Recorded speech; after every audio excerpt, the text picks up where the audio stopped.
아모스의 아들 이사야가 히스기야에게 보내어 이르되 이스라엘 하나님 여호와의 말씀이 내가 아수르 왕 산헤립 때문에 내게 기도하는 것을 내가 들었노라 하셨나이다.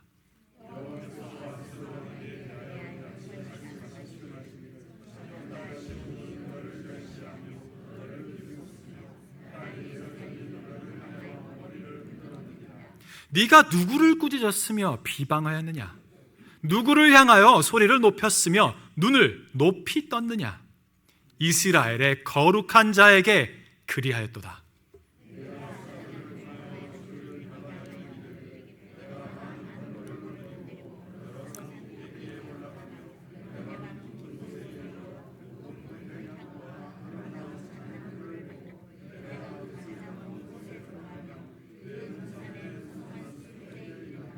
내가 땅을 파서 이방의 물을 마셨고 나의 발바닥으로 애굽의 모든 강들을 말렸노라 하였도다.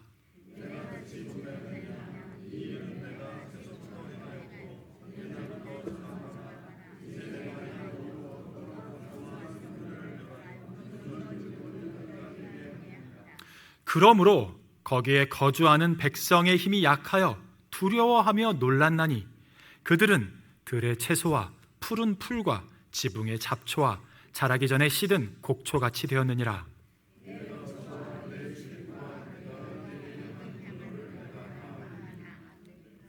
내가 내게 향한 분노와 내 교만한 말이 내 귀에 들렸도다. 그러므로 내가 갈고리를 내 코에 꿰고 재갈을 내 입에 물려 너를 오던 길로 끌어 돌이키리라 하셨나이다.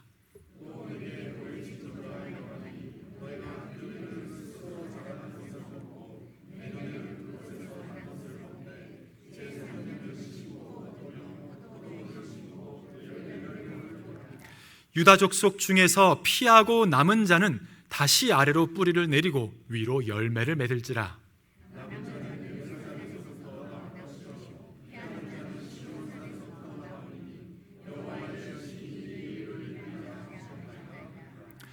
그러므로 여호와께서 아수르 왕을 가르쳐 이르시기를 그가 이 성에 이르지 못하며 이리로 화살을 쏘지 못하며 방패를 성을 향하여 세우지 못하며 치려고 토성을 쌓지도 못하고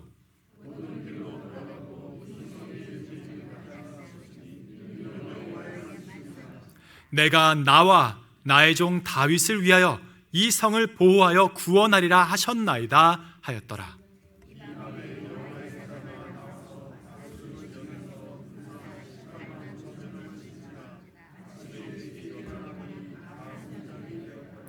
아수르 왕 산헤립이 떠나 돌아가서 니느웨에 거주하더니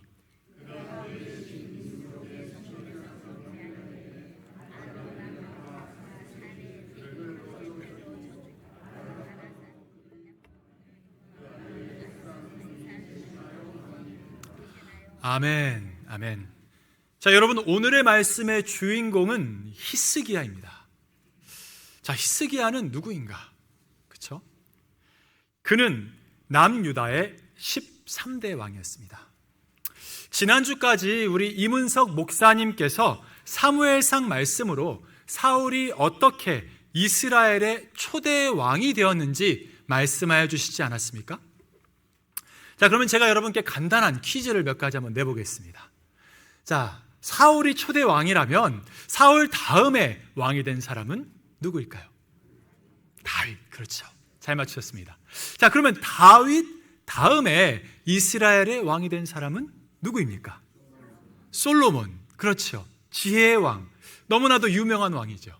자, 그렇다면 자, 솔로몬 다음은 누구입니까? 답이 나오시네요. 이야. 자, 좀 쉽지 않죠?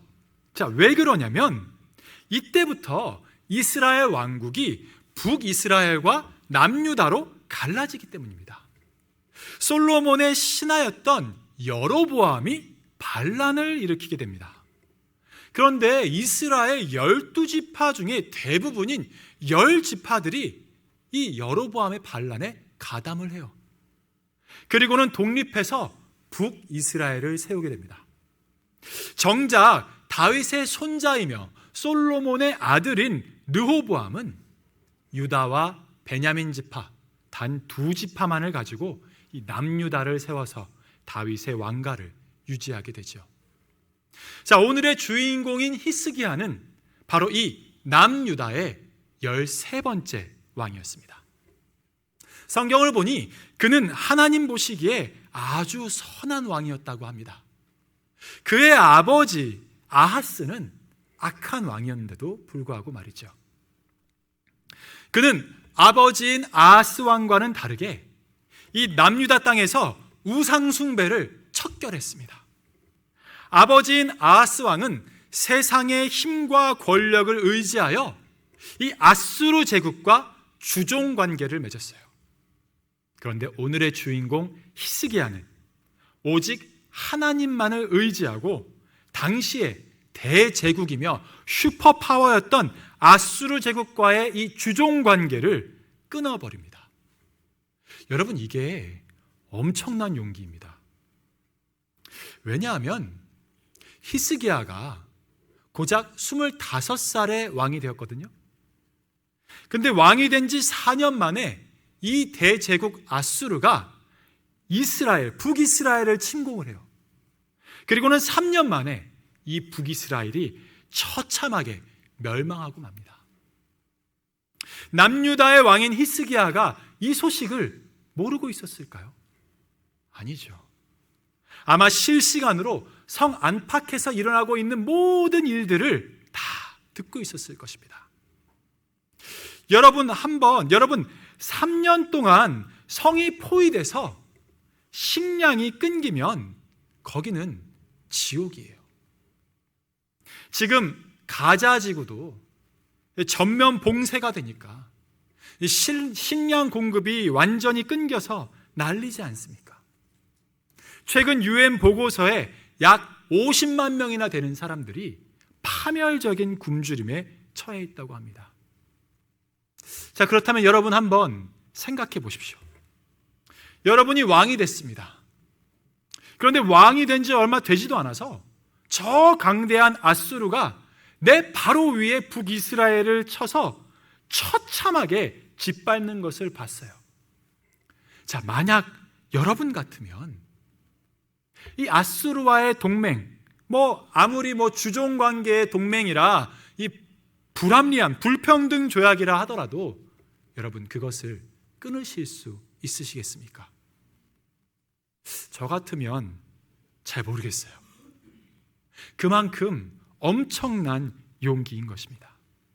히스기야가 이렇게 하나님만을 의지한 사람입니다. 오죽하면 히스기야를 소개하는 18장 5절에 이렇게 성경은 말하고 있어요. 한번 함께 읽어보겠습니다. 히스기야가 이스라엘 하나님 여호와를 의지하였는데 그의 전후 유다 여러 왕 중에 그러한 자가 없었으니. 대단하지 않습니까? 자, 그런데 성경은 여기서 우리에게 커브볼을 던져요. 히스기야가 하나님만을 의지하고 아수르와의 주종 관계를 끊었으면 보통 우리가 기대하는 것은 만사형통입니다. 그렇지 않겠습니까? 적어도 히스기야가 통치하는 시대만큼은 아무리 대제국 아수르가 강대하다고 하더라도 하나님이 보호하셔서 침략당하거나 그런 일이 벌어지지 않겠지. 그런데 아니에요. 너무나 현실적인 일이 일어나고 맙니다. 히스기야 왕 14년에 아수르 왕 사네립이 남유다 예루살렘을 쳐들어옵니다. 아니 그러면 히스기야가 나가서 아수르의 군사들을 하나님의 힘으로 기적처럼 무찌르느냐? 그것도 아니에요.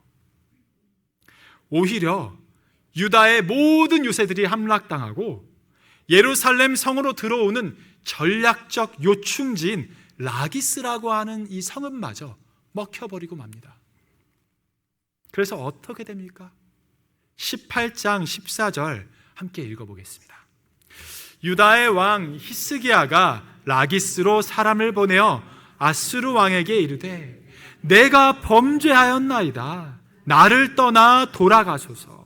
왕이 내게 지우시는 것을 내가 당하리이다 하였더니 아수르 왕이 곧 은 300달란트와 금 30달란트를 정하여 유다 왕 히스기야에게 내게 한지라. 여러분, 굴욕도 이런 굴욕이 없습니다. 하나님만을 의지한다고 이 주종관계를 끊었는데 내가 내 입으로 그 아수르한테 다시 가서 용서를 빌고 잘못했다고 하고 다시 조공을 바쳐야 되는 상황이 돼버렸어요. 이상하죠. 그런데 더 큰 일이 생깁니다. 잘못했다고 싹싹 빌고 조공을 다 힘들게 바쳤는데 이들은 우리가 요청한 대로 돌아가기는커녕 대군을 거느리고 예루살렘으로 와서 성을 포위하기 시작해요. 당시 고대 기록인 이 아수르의 왕 산헤립의 연대기에도 이 사건이 기록되어 있는데, 유다의 46개 성읍을 정복하고 히스기야를 이 예루살렘 성에 새장 속의 새처럼 가두었다고 기록하고 있습니다. 아니, 라기스까지 쳐들어온 것만으로도 이 내가 잘못했다고 다시 조공을 바치겠다고 할 만큼 위협적이었는데 이제는 정말 코앞까지 왔어요. 절체절명의 상황입니다. 그제서야 히스기야는 선지자 이사야에게 사람을 보내서 기도를 부탁합니다. 그러자 하나님이 이사야를 통하여 이렇게 말씀하시죠. 19장 6절에서 7절 말씀입니다. 함께 한번 읽어보겠습니다. 여호와의 말씀이 너는 아수르의 왕의 신복에게 들은 바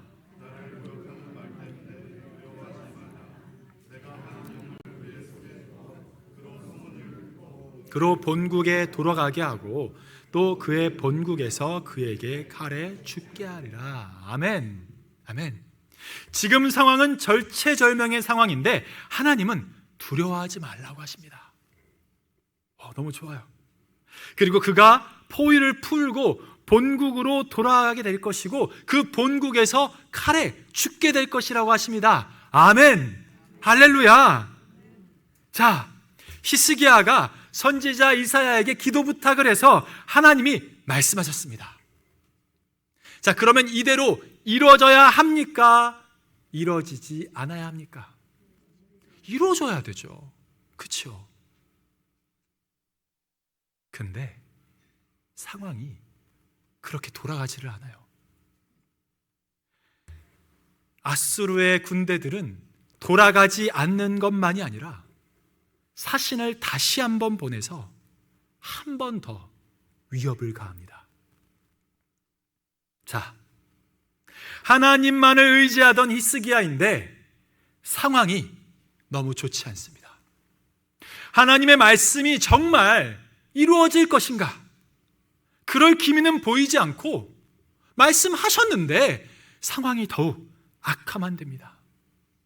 바로 그때 히스기야가 한 것이 있습니다. 그것은 그가 직접 하나님께 나아가 기도한 것입니다. 오늘 19장 말씀, 열왕기 하 19장 14절에서 15절 말씀 우리 한번 함께 읽어보겠습니다. 히스기야가 사자의 손에서 편지를 받아보고 여호와의 성전에 올라가서 히스기야가 그 편지를 여호와 앞에 펴놓고 그 앞에서 히스기야가 기도하여 이르되. 아멘. 자, 여러분, 여기까지의 상황을 한번 잘 기억해 보십시오. 히스기야는 하나님만을 섬기는, 하나님만을 의지하던 선한 사람입니다.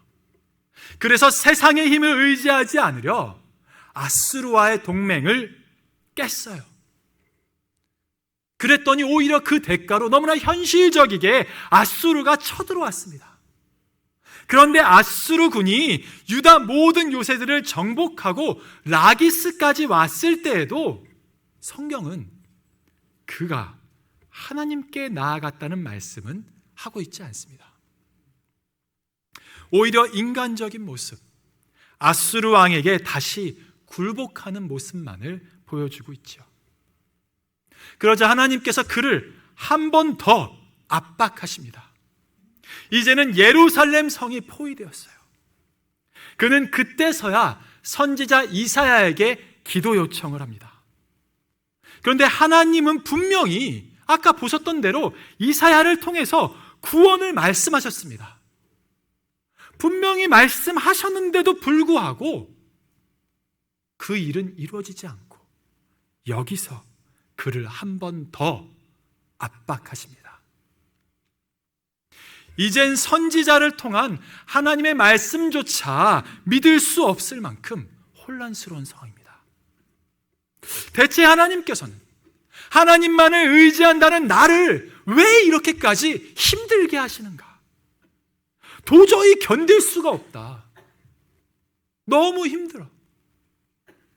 그런데 그때에서야 히스기야는 하나님 앞에 직접 나와 기도를 하기 시작합니다.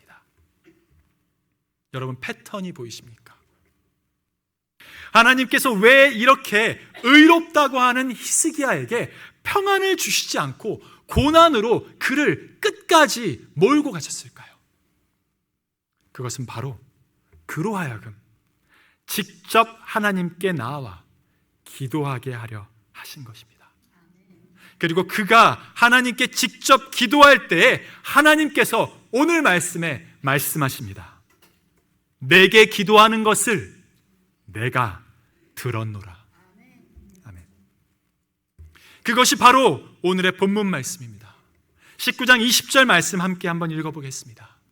아모스의 아들 이사야가 히스기야에게 보내 이르되 이스라엘 하나님 여호와의 말씀이 내가 아수르 왕 사네립 때문에 내게 기도하는 것을 내가 들었노라 하셨나이다. 아멘. 여러분, 하나님께서는 여러분이 하나님께 나아오기를 원하십니다. 여러분이 하나님께 직접 기도하기를 원하십니다. 그래서 의롭다는 히스기야조차도 기도의 자리로 올 수 있도록 계속 그를 압박하시고 몰고 가셨던 것입니다.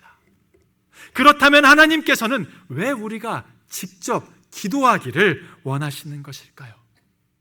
왜 하나님께서는 우리를 기도의 자리로 계속 부르시는 것일까요? 그것은 바로 하나님께서 여러분의 기도를 들으시는 분이시기 때문입니다. 여러분, 이것이 정말로 중요한, 너무나 중요한 말씀입니다. 하나님께서 여러분의 기도를 들으십니다. 여러분, 믿으십니까? 하나님께서 우리의 기도를 들으십니다. 그 하나님이 누구십니까? 살아계신 하나님이십니다. 천지를 창조하시는 하나님이십니다. 거룩하신 하나님이십니다. 그 하나님께서 우리의 기도를 들으시고 우리의 기도에 응답하신다는 것입니다. 우리가 그것을 믿는다면 우리가 하나님께서 우리를 하나님의 기도의 자리로 부르실 때 우리의 마음이 확신에 찰 것입니다. 하나님께서는 우리를 기도의 자리로 부르십니다. 그리고 그 응답을 통하여 하나님이 누구신지를 우리에게 보여주시는 것입니다. 오늘 말씀도 한번 보세요. 21절부터 28절까지의 말씀은 아수르 왕을 꾸짖으시며 하나님이 어떤 분이신지를 보여주시는 내용입니다. 22절에서 아수르 왕은 하나님을 향하여 비방하고 목소리를 높였습니다. 그것이 누구를 향한 것이라고 말씀하고 계십니까? 바로 이스라엘의 거룩한 자에게 그리하셨다고 합니다. 하나님을 대적하는 것이 얼마나 어리석은 일인지 21절에서 하나님이 처녀딸인 시온과 예루살렘이 너를 비웃는다고 하십니다. 자, 23절과 24절에서 아수르 왕이 하나님을 어떻게 비방하고 있는지에 대해서 나옵니다. 그것은 자신의 힘과 능력으로 이방 나라들을 정복하고 애굽까지 그 세력을 떨쳤다는 것입니다. 그러나 25절부터 26절의 말씀을 보면 그가 그렇게 할 수 있었던 모든 힘은 바로 하나님께서 그 일들을 허락하셨기 때문이라고 말씀하십니다. 25절 말씀 한번 같이 읽어보겠습니다. 내가 듣지 못하였느냐? 이 일은 내가 태초부터 행하였고 옛날부터 정한 바라. 이제 내가 이루어 너로 견고한 성들을 멸하여 무너진 돌무더기가 되게 함이니라. 아멘.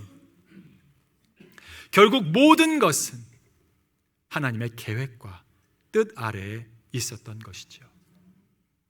그가 이룬 모든 업적은 사실 그의 능력이 아니라 하나님이 그를 선택하셔서 그를 사용하셨기 때문입니다. 하나님께서 그의 진짜 주인이시며 만물의 주관자이심을 보여주시는 것입니다. 이 사실은 27절부터 28절에도 드러납니다. 그의 출입을 아십니다. 그의 일거수일투족을 다 아시는 주님이 그의 교만 또한 이미 알고 계셨다고 말씀하십니다. 마치 소가 콧뚜레를 하고 재갈을 물려서 주인이 원하는 곳으로 그저 힘없이 끌려가듯이 하나님께서는 그를 오던 길로 끌어 돌려보내시겠다고 하십니다. 무슨 뜻입니까? 그는 그저 주인의 목적을 따라 쓰임을 받은 가축에 불과하다는 것입니다. 하나님이 그의 주인이라는 말씀이신 것이죠. 이스라엘의 거룩한 자, 태초부터 행하시고 정한 바를 이루시는 자, 이 대제국의 황제를 자신의 뜻대로 가축처럼 쓰시는 온 세상의 주인이 바로 우리의 기도를 들으시는 하나님이신 것입니다. 하나님께서 히스기야에 대한 그 기도의 응답으로 우리에게 하나님께서 당신이 누구신지를 밝히 드러내 보이시는 것입니다. 그런 하나님이 우리의 기도를 들으십니다. 하나님께서 히스기야를 기도의 자리로 부르신 이유는 또 있습니다. 그것은 바로 그들을 회복시키기 위함이십니다. 29절 말씀 함께 읽겠습니다. 또 내게 보일 징조가 이러하니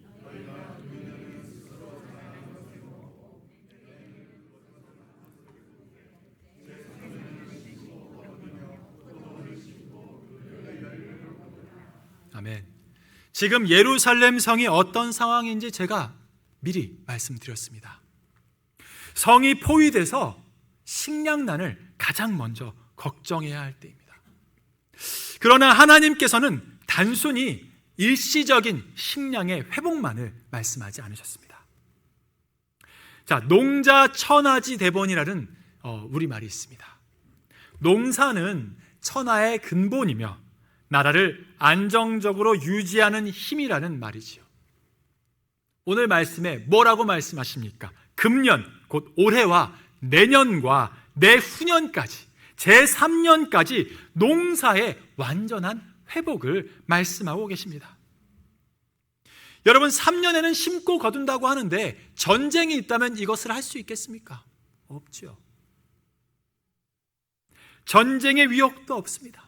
정상적인 일상으로 완전히 회복하시겠다는 말씀인 것입니다. 게다가 또 추가하신 말씀이 있으시죠. 포도원을 심고 그 열매를 먹는다고 하십니다. 여러분, 포도가 있다면 무엇이 있겠습니까? 포도주가 있겠죠. 와인이 있지 않겠습니까?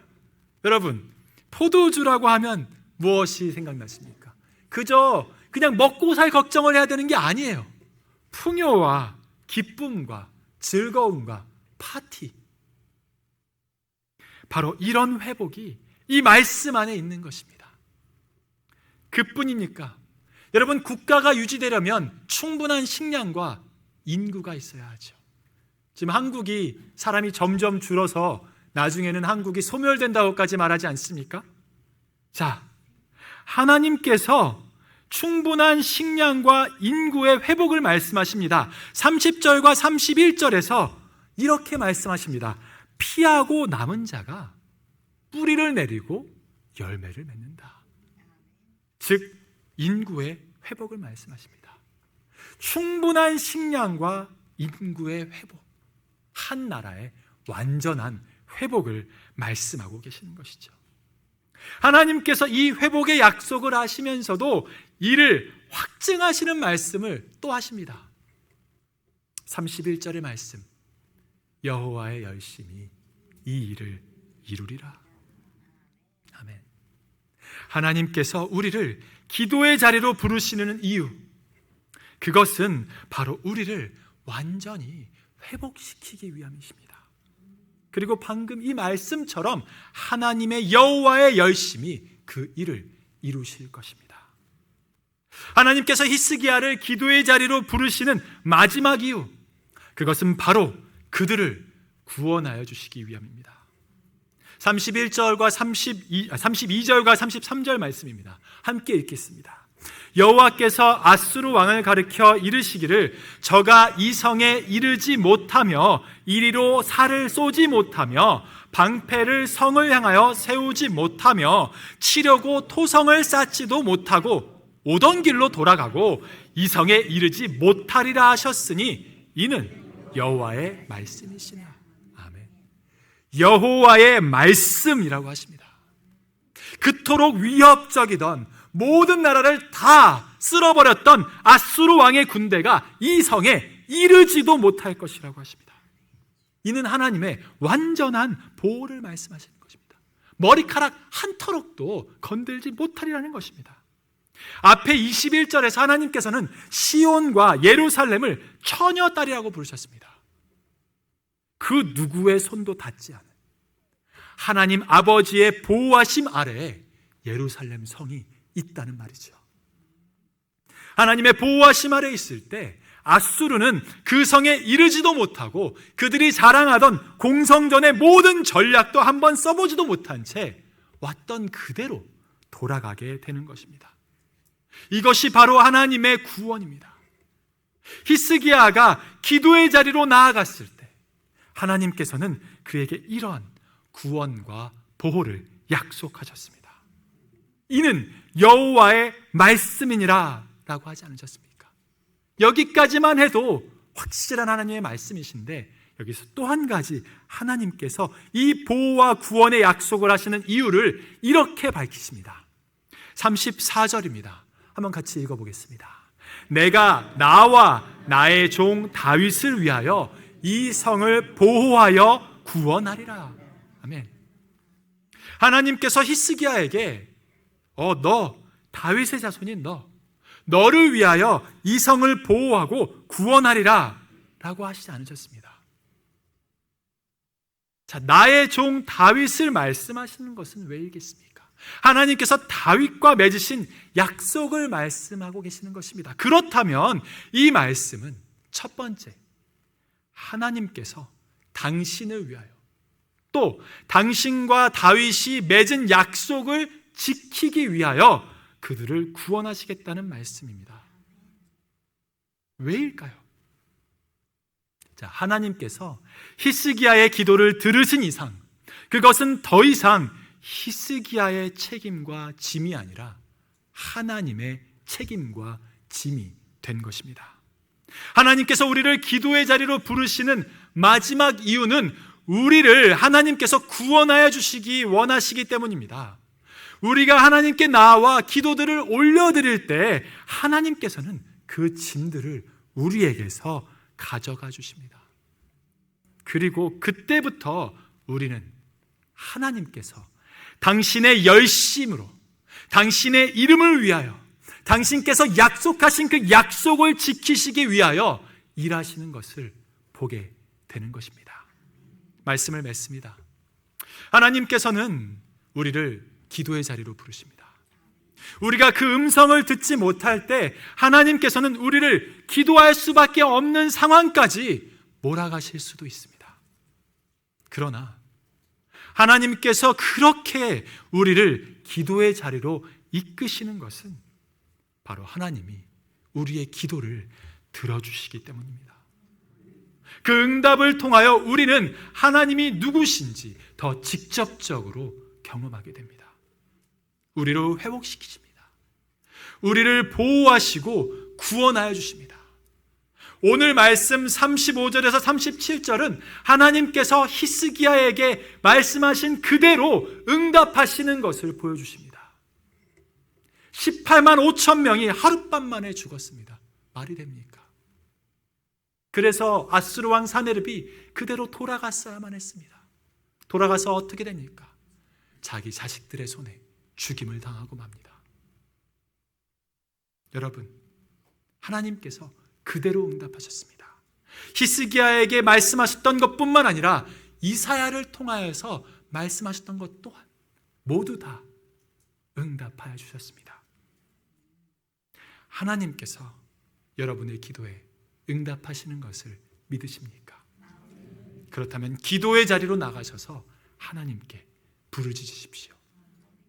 여러분의 짐을 대신 져주시는 하나님께서 반드시 여러분의 기도에 응답하실 것입니다.